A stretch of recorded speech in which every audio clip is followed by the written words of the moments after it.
우리가 인생을 살아가다 보면은 어떤 계기로 인해서 아주 중요한 인생의 전환을 맞이할 때가 있습니다. 이것을 영어로 터닝 포인트라 그렇게 표현을 하는데요. 저마다 바쁘게 인생을 살아가지만 그저 마냥 앞만 보고 달려가지 않고 어느 시점인가 멈추어 서서 자신을 다시 한번 돌아보고 또 새롭게 인생을 계획해 나갈 때가 있습니다. 이런 터닝 포인트를 통해서 우리는 더욱더 성숙해질 수 있고요. 또 좀 더 나은 인생, 좀 더 바른 인생 살아갈 수 있게 되어지는 것입니다. 그러나 이렇게 자신의 인생을 돌아볼 수 있는 기회를 스스로 찾기란 대단히 어렵습니다.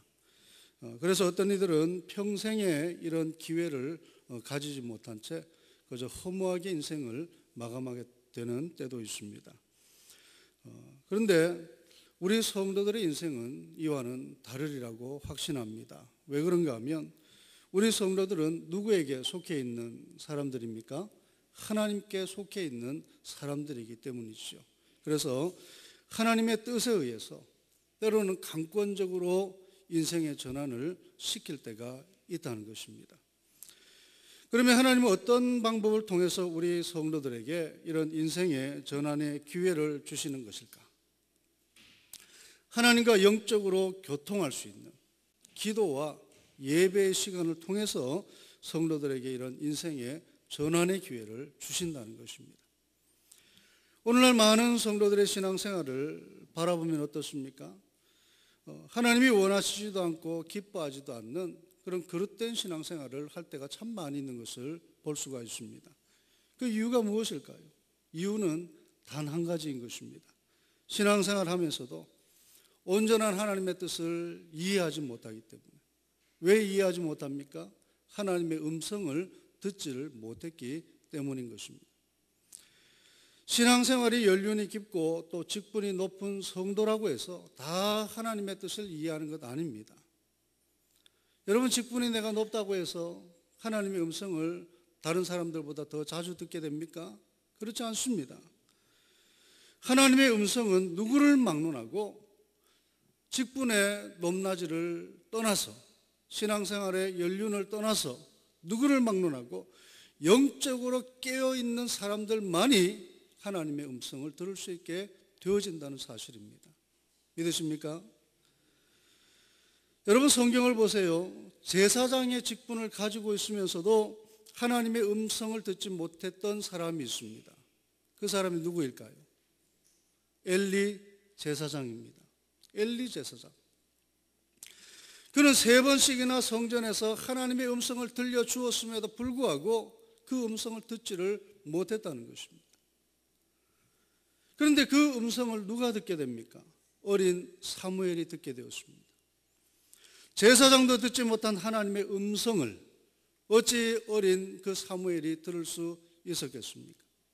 그 이유를 성경은 이렇게 설명을 하고 있습니다. 사무엘상 3장 2절 이하에 보니까 엘리의 눈이 점점 어두워가서 잘 보지 못하는 그때에 그가 자기 처소에 누웠고 하나님의 등불은 아직 꺼지지 아니하였으며 사무엘은 하나님의 궤에 있는 여호와의 전 안에 누웠더니 여호와께서 사무엘을 부르시는지라 그가 대답하되 내가 여기 있나이다 하고.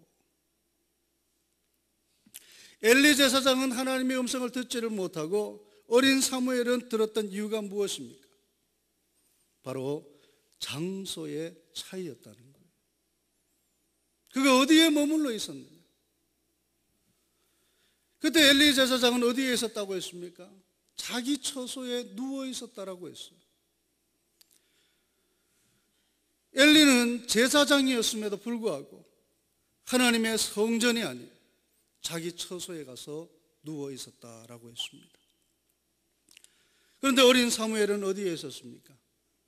자기 처소가 아닌 하나님의 궤가 있는 여호와의 전 안에 누워 있었다. 그렇게 말씀하고 있습니다.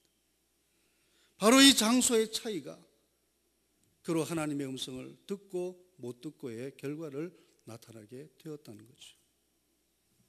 사랑하는 성도 여러분, 왜 오늘날 많은 성도들이 신앙생활을 하면서도 하나님이 기뻐하지 않는 그런 바른 신앙생활을 그릇된 신앙생활을 하고 있는 것입니까?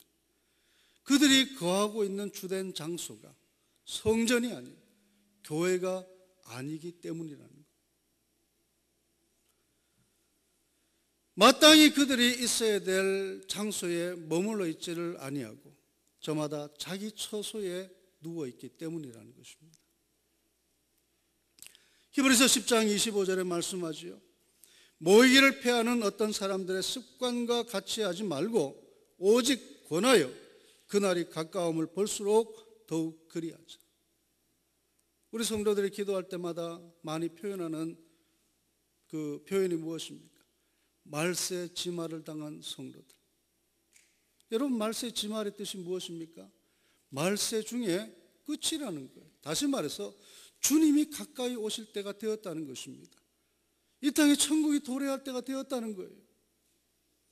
그런데 성도들이 그렇게 기도를 하고 있음에도 불구하고 전혀 천국을 준비하고 있는 신앙생활을 하지를 못하고 있습니다. 말은 그렇게 함에도 불구하고 실제 그들의 삶은 여전히 세속에 치우쳐 있고 전혀 신앙적이지 못한, 전혀 준비되지 못한 그런 삶을 살아가고 있는 것을 볼 수가 있습니다. 그날이 가까움을 볼수록 더욱 그리하자. 모이기를 패하는 어떤 사람들의 습관과 같이 하지 말라 그렇게 말씀을 하는데 오히려 우리는 스스로 모이기를 패하려고 하는 그런 습관을 보이고 있다는 것입니다. 여러분, 말세의 때에는 성도들이 자꾸만 교회로 모이는 그런 신앙생활의 모습이 나타나야 될 줄로 믿습니다. 아멘. 그런데 이런 모습이 한국교회 안에서 자꾸만 사라져가고 있다는 거예요. 이런 잘못된 영적 흐름에 우리 성도들이 동참해서는 안 되는 것입니다. 한번 따라합니다. 오직 권하여 그날이 가까움을 볼수록 더욱 그리하자. 할렐루야. 더욱 그리하자. 자꾸 권하고 자꾸 모여 하나님 앞에 나와야 된다는 것입니다. 그러나 안타깝게도 참 많은 교회들이 이런 모습을 아직까지도 이루어가지를 못하고 있습니다. 성도들이 교회에 나와서 예배하기를 힘쓰지 않습니다. 교회에 나와서 기도하기를 힘쓰지 않을 수 있습니다. 그러니 어떻게 하나님의 음성을 들을 수 있을까요? 신앙생활을 해도 예배를 통해 기도를 통해 하나님의 음성을 제대로 듣지를 못하니까 저마다 다 자기 소견에 오른 대로 살아가게 되는 것입니다. 하나님의 음성을 듣지 못하고 살아가는 인생의 모습 어떠할까요? 피곤할 수밖에 없어요. 힘들고 지칠 수밖에 없습니다. 목자 없는 양과 같이 세상에 이리 때에 이리저리 쫓기고 잡혀먹는 그런 신세가 되고 마는 것입니다. 그래서 성도들이 세상에서 실패하고 때로는 망하게 되는 것이에요. 하나님의 음성을 듣지 못했던 엘리 제사장의 집안, 그 가정 어떻게 되었습니까? 두 아들이 하나님 앞에 패역함으로 인해서 징계를 받아서 전쟁터에 나가 죽고 말았습니다. 그리고 엘리 자신도 그 충격으로 인해서 쓰러져 죽고 말았죠. 이뿐만 아니라 가정의 재앙이 계속되어지는데 며느리가 아이를 낳다가 죽게 되는 그야말로 그 가정이 풍비박산이 되고 마는 그런 일들이 벌어졌습니다. 가정만 그리 된 것이 아닙니다. 나라 전체가 전쟁에 휩싸여서 재앙을 겪게 되는데 그 전쟁으로 인해서 죽은 자가 무려 3만 명이었다. 그렇게 성경은 기록을 하고 있습니다. 여러분, 3만 명이 지금의 숫자가 좀 적게 느껴지겠지만 그 당시 인구 비례로 생각해서 3만 명은 어마어마한 숫자인 것입니다. 더군다나 가장 이 전쟁에서 중요한 무엇을 빼앗겼습니까? 하나님의 궤, 여호와의 법궤를 빼앗겨버리고 말았다는 거예요. 그래서 사무엘상 4장 22절에 뭐라고 말씀합니까? 하나님의 궤를 빼앗겼으므로 영광이 이스라엘에서 떠났다 하였더라. 무엇이 떠났다고요? 영광이 떠났다, 그렇게 말씀을 하고 있어요. 하나님의 영광이 떠나버렸다. 성도라는 이름을 가지고 세상을 살아가는데 그 성도의 인생에 하나님의 영광이 나타나질 않아요. 성도들이 모여서 신앙생활하는 교회에 하나님의 영광이 떠나고 나타나질 않습니다. 이것만큼 심각한 문제가 어디 있겠어요. 그러나 그 떠났던 하나님의 영광이 다시금 이스라엘로 돌아오게 되어지는데 누구를 통해서입니까? 바로 성전에서 머물며 기도했던 사무엘을 통해서 영광이 돌아오게 되어졌다는 거예요.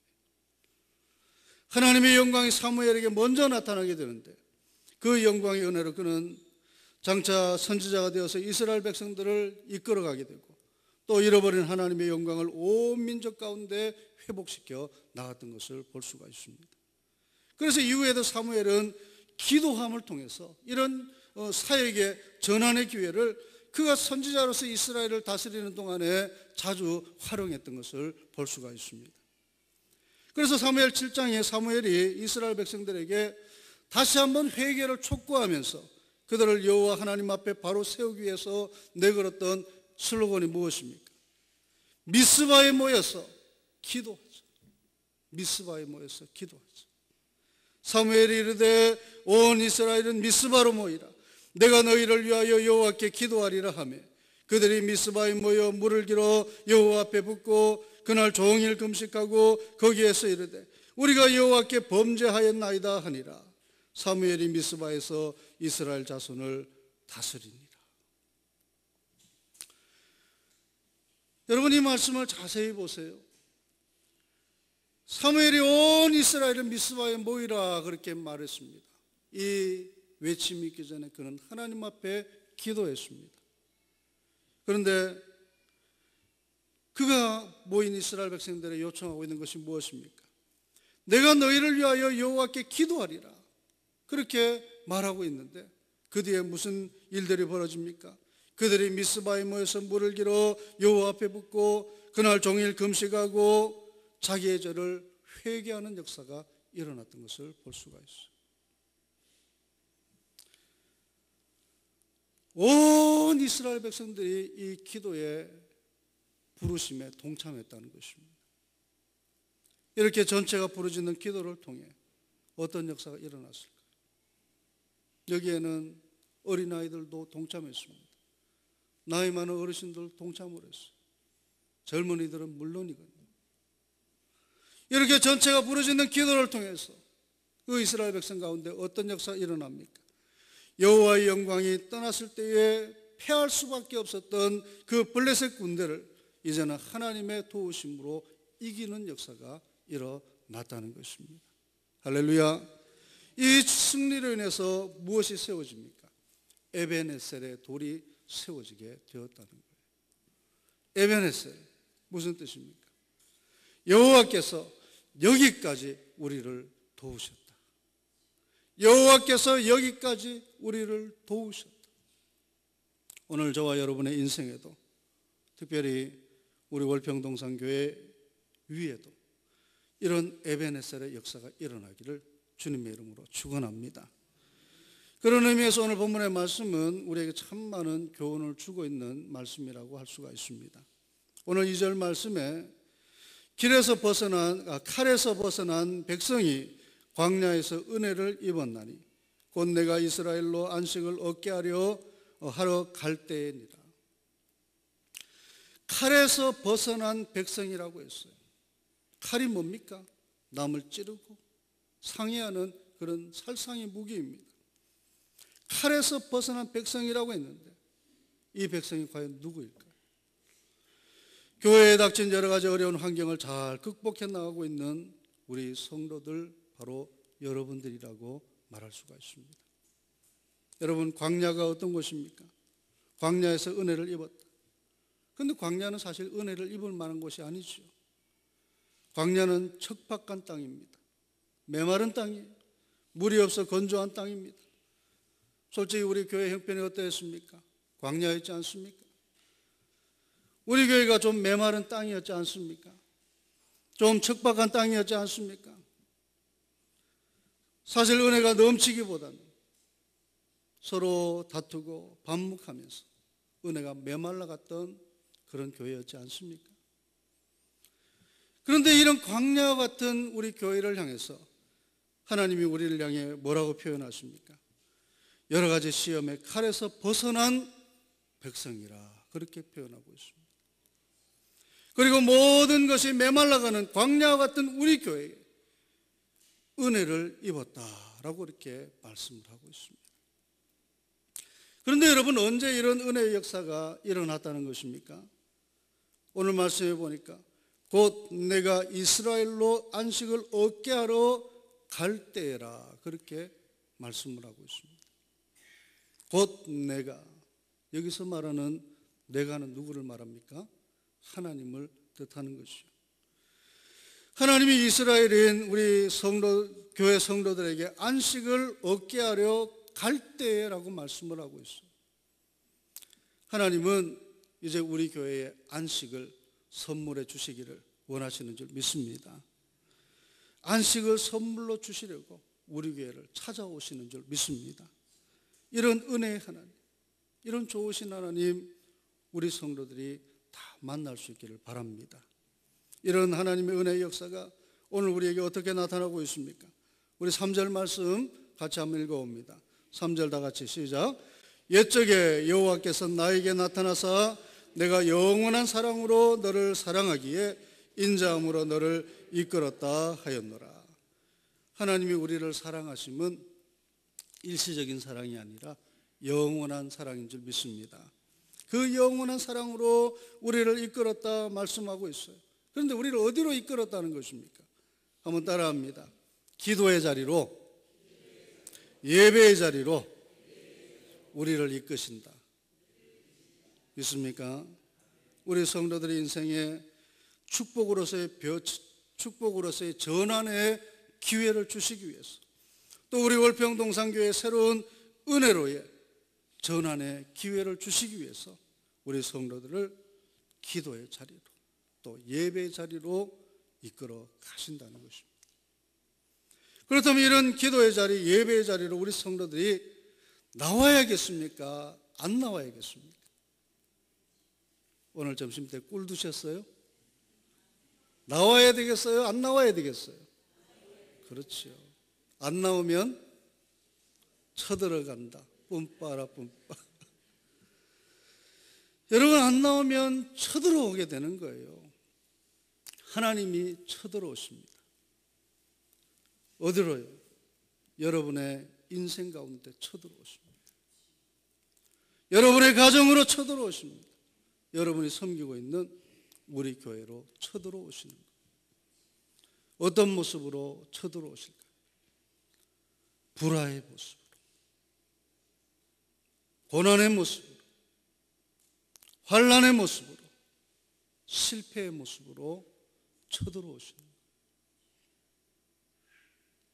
하나님이 검을 들고 우리를 치러 쳐들어오신다. 그래서 하나님 하시는 말씀이 무엇입니까? 보라, 지금은 은혜 받을 만한 때요. 보라, 지금은 구원의 날이로다. 언제가 은혜 받을 만한 때라고 했습니까? 지금은이라고 했어요. 언제가 구원의 날이라고 했습니까? 지금은이라고 했습니다. 은혜의 기회, 구원의 기회는 다른 때가 아닌 지금 우리에게 나타날 때라는 것입니다. 지금이 언제입니까? 하나님의 사랑과 은혜로 다가오셔서 우리를 기도의 자리로, 예배의 자리로 이끄시는 그때인 것입니다. 여기에 우리가 순종하고 나와야 된다는 거예요.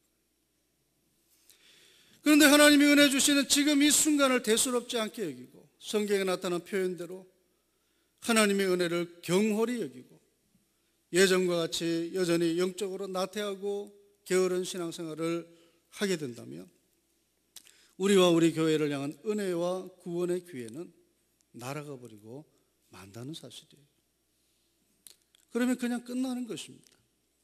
여러분, 기회라는 것은 자주 오는 것이 아니에요.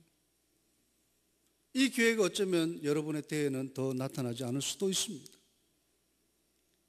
말라기 하나님이 침묵하셨어요.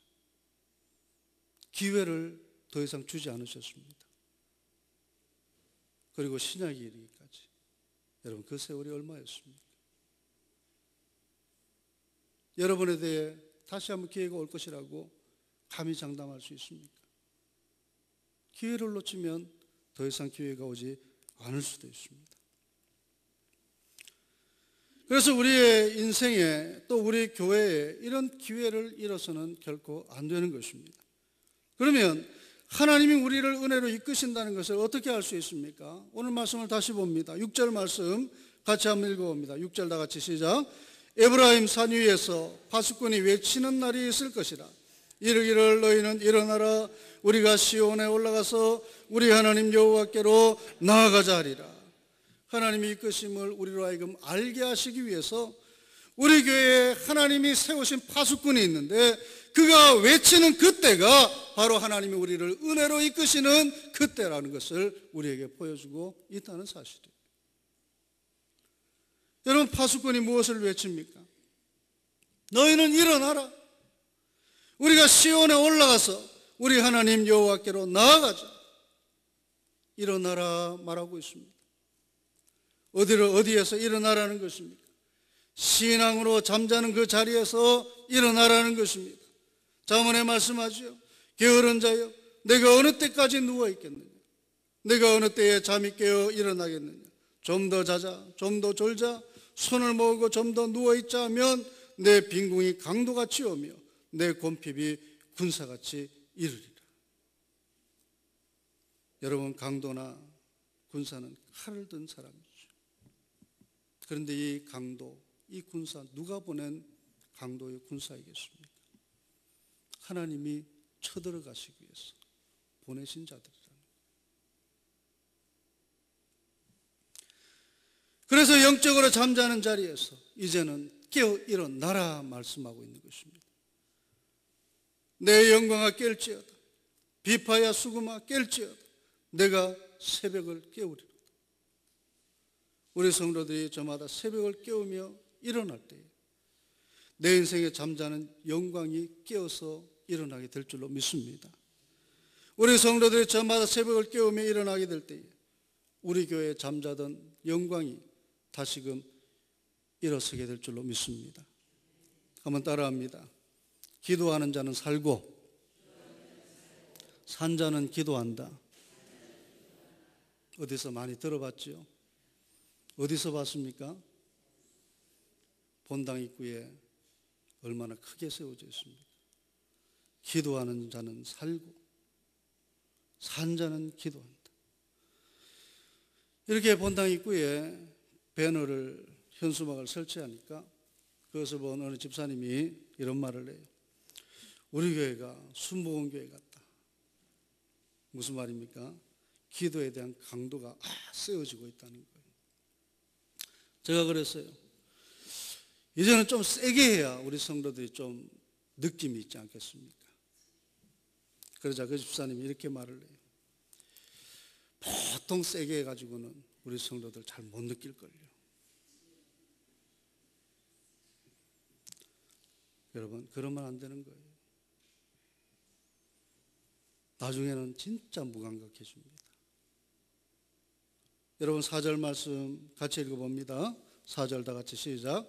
전혀 이스라엘아, 내가 다시 너를 세우리니 내가 세움을 입을 것이요 내가 다시 소고를 들고 즐거워하는 자들과 함께 춤추며 나오리라. 제가 감기약을 먹고 있어가지고 입이 자꾸 말라요. 죄송합니다. 여러분, 이 말씀을 유심히 보세요. 교회가 다시 은혜 가운데 세워지려면 담임 목사님만 외치는 자가 되어서는 안 된다는 것입니다. 소고를 들고 즐거워하는 자들과 함께 춤추며 나오리라. 함께 나아가야 됩니다. 담임 목사님이 파수꾼과 같이 성도들을 향해 외칠 때에 이제는 영적인 잠에서 깨어 일어나라. 이제는 하나님 여호와께로 나아가자. 그렇게 외칠 때에 모든 성도들이 같이, 모든 성도들이 함께 일어나고 하나님께로 나아가야 되는 거예요. 이것이 은혜로운 교회를 세우는 방법인 것입니다. 교회가 은혜로 세워지려면 속된 말로 장단을 맞춰주는 사람이 있어야 되는 거예요. 그러면 아직까지 같이 하지 못한 성도들이 너무나도 많습니다. 함께 하지 않는 성도들이 아직도 많이 있어요. 여러분, 마태복음 11장 16절에 이 세대를 무엇으로 비유할까? 비유하건대 아이들이 장터에 앉아 제 동물을 불러 이르되 우리가 너희를 향하여 피를 불어도 너희가 춤추지 않고 우리가 슬피 울어도 너희가 가슴을 치지 아니하였다 함과 같도다.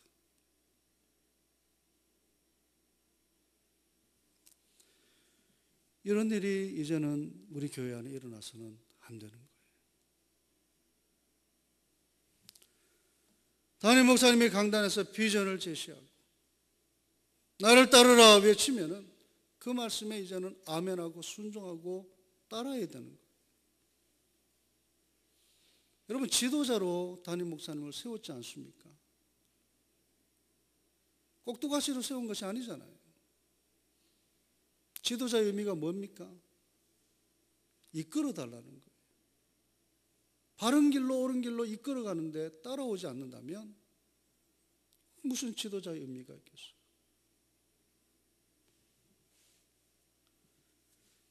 담임 목사님이 피리를 불며 앞장서 나가면 성도들은 뒤에서 춤을 추며 따라가야 되는 것입니다.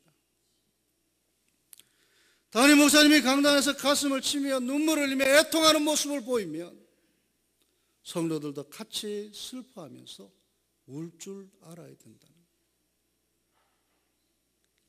이것이 은혜의 공동체인 교회의 진정한 모습인 것입니다.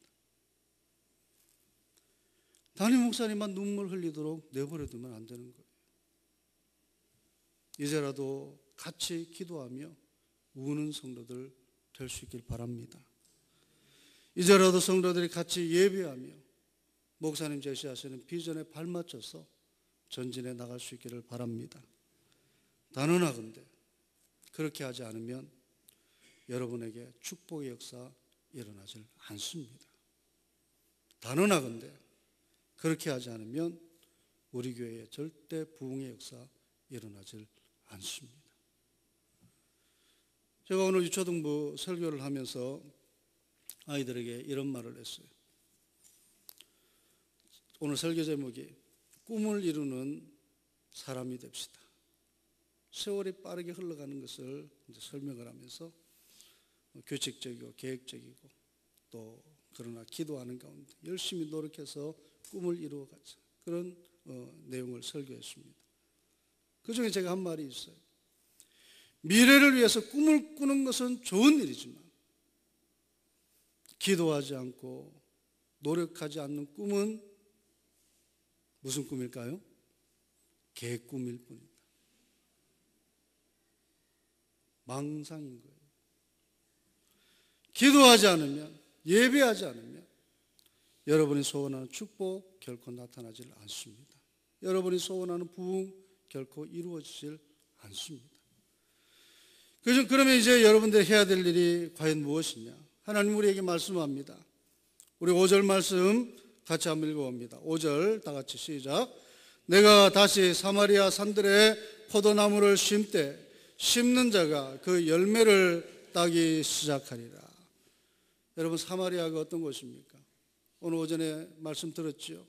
사마리아는 영적으로 변질되고 타락한 곳입니다. 하나님 말씀을 변질시키면서 자기 뜻대로 신앙생활을 하려고 하는 사람들이 바로 사마리아 사람들이에요. 이런 사마리아 산에서 무슨 은혜의 열매, 축복의 열매가 나타날 수 있겠습니까? 사마리아 산들은 사실 하나님이 버리신 그런 산입니다. 그런데 하나님이 이런 변질되고 타락한 사마리아 산들과 같은 우리의 심령에, 우리 교회에 무엇을 심으시겠다고 말씀하고 있습니까? 포도나무들을 심으시겠다 말씀하고 있습니다. 여러분, 영적으로 포도나무는 누구를 뜻합니까? 예수 그리스도를 뜻하는 거예요. 나는 포도나무입니다. 예수 그리스도를 의미하는 것입니다. 다시 말해서 우리의 심령에, 우리 교회에 하나님이 예수를 심으시겠다 말씀하고 있습니다. 그런데 오늘 5절 말씀을 보면 하나님이 이 포도나무를 심으시는 것이 아님을 알 수가 있어요. 5절 말씀 다시 한번 읽어봅니다. 다시 시작. 내가 다시 사마리아 산들에 포도나무들을 심되 심는 자가 그 열매를 따기 시작하리라. 이 심때라고 하는 것은 하나님의 의지를 표현하는 말씀입니다. 그렇게 되기를 바란다라고 하는 의미인 것입니다. 하나님은 우리의 심령에, 우리 교회에 예수를 심으려고 하는 의지를 가지고 있다는 거예요. 그러면 실제 사마리아와 같은 내 심령, 그리고 사마리아 같은 우리 교회에 이 예수를 심는 자는 누구란 말입니까? 바로 여러분 자신이라는 거예요. 우리 성도들이라는 것입니다. 그래서 이 말씀은 예수를 심는 자가 열매를 따기 시작하리라, 그렇게 해석해도 무방한 말씀인 것이죠. 예수를 심어야 돼요. 그러면 여러분들이 예수를 어디에서 심어야겠습니까? 기도하는 자리에 심어야 돼요. 우리가 기도 끝에 뭐라고 기도합니까? 예수의 이름으로 기도합니다. 이 성전에 나와서 자꾸 기도로 심어야 되는 거예요. 예배하는 자리에 심어야 됩니다. 주중의 예배 다 참석하지 못할지라도 내가 한 주일에 한 번은, 아니면 한 달에 한두 번은 주중 예배에 참석하리라. 수요 예배도 참석하고 금요 기도에도 참석하고. 어떻게 아멘 하는 사람이 한 사람도 없습니까? 수요 예배도 참석하고 금요 기도에도 참석하고. 아멘 한 사람들 다 왔는지 보게 될 거예요. 누가 봅니까? 하나님이 보시는 거예요. 갈라디아서 6장 7절에 말씀합니다. 스스로 속이지 말라. 입술로만 아멘하고 안 나오면 속이는 거예요. 스스로 속이지 말라. 하나님은 업신여김을 받지 아니하시나니 사람이 무엇으로 심든지 그대로 거두리라. 오늘 여러분들은 예배의 자리에 심어지는 성도들이 될 수 있길 바랍니다. 기도의 자리에 심어지는 성도들이 될 수 있길 바랍니다. 오늘 우리 교회 모든 성도들이 이전보다 더 많이 기도하고 이전보다 더 많이 예배에 참석하면서 우리가 소원하는 개인의 축복, 또 우리가 소원하는 교회의 부흥, 하나님의 역사 속에 힘있게 이루어가면서 에베네셀, 하나님이 여기까지 우리를 도우셨다 라고 하는 기쁨의 간증들이 넘쳐날 수 있는 그런 은혜의 공동체로서의 교회가 될 수 있기를 주님의 이름으로 축원합니다. 기도합니다. 하나님, 오늘 우리 교회에 새로운 축복의 기회와 또 새로운 부흥의 기회를 주심에 감사합니다. 하나님이 뜻하셔서 선철 목사님을 우리 교회 담임 목사님으로 보내주시고 매 예배 시간마다 하나님의 뜻을 증거하며 교회의 회복과 또 성도들의 축복된 삶을 위해서 애쓰게 하심을 감사합니다. 하나님, 이렇게 목사님 애쓰고 수고할 때에 우리 성도들 목사님을 위해서 더욱더 기도하게 하시고 목사님 제시하시는 그 비전에 순종하며 따를 수 있게 주시옵소서. 목사님 혼자서 어찌 교회의 회복을 이루어가고 교회의 새로운 부흥의 역사 이루어갈 수 있겠습니까? 합력하여 선을 이루라 말씀했는데 목사님 홀로 외롭게 사역하도록 바라만 보지 않게 하시고 모두가 아론과 훌과 같은 기도의 동력자들 되게 하시고 모두가 여호수아와 갈렙 같은 사역의 동력자들 되게 주시옵소서.